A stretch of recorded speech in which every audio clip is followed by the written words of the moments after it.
bookmaker.eu, where it's always free to open an account.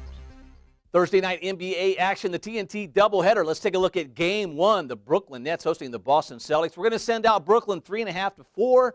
189 will be the total. The Boston Celtics 3-1 on the road this season, and they are playing on Wednesday night, so this will be their third back-to-back. So far this season, 2-0, 1-1 against the spread in those situations. Rajon Rondo, now the unquestioned leader of the Boston Celtics. He's really playing well. And the East better look out if this guy starts making jump shots. Oh, by the way, he's making jump shots. How about 26 for 53 is Rajon Rondo so far this season? And what a stat line he put up in the Celtics last win versus the Chicago Bulls. 20 points, 10 assists, and 9 rebounds. Now, the Brooklyn Nets 4-2 on the season. Not real sold on their resume so far. They get run by 30 by the Miami Heat. They beat Orlando twice.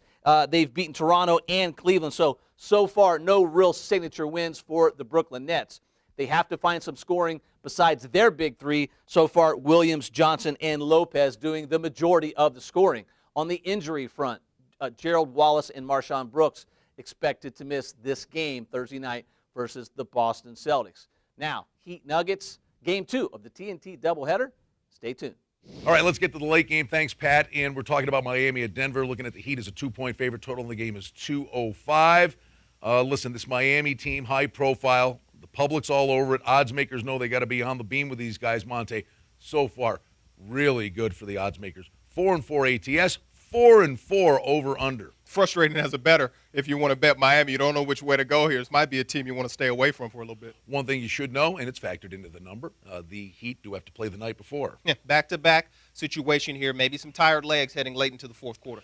LeBron James, awesome performance against Houston, took the team on his shoulders, carried them to victory, and then won the game at the tail end. Just philosophically, as we look at this Heat team, Monte, based on how the season ended last year, it's only an 8-game sample. But is LeBron James more comfortable in his own skin now saying, give me the rock, I'm not so worried about dishing off to everybody? No, I think he is, Brian. I mean, he won that championship. Monkey's off his back now, and you're seeing a much more comfortable player out there. He's taking late-in-game situations. We saw what he did, as you mentioned. He knows that Dwayne Wade is not doing his thing just yet. Only 18 points a game from Dwayne, so LeBron will pick it up. Denver, 12 of the next 16 on the road. This is a big game for them, but they're streaky, Monte. How do we, with confidence, play these guys? Lost first 3 of the season. Then a 4-game winning streak, now off a loss. Well, one thing that they did do for the bettors is they lost that first game and did not cover, but they covered 5 straight until this last game against Phoenix where they finally failed to cover. So they have been covering a little bit. That's a good thing for bettors, but this team, you're going to need some consistency. I think it has to do a little bit with what George Karl is doing, jerking with his minutes with his big guys, Kufus, McGee, Fareed. Not sure what they're getting minutes-wise. You're not going to see any stability until that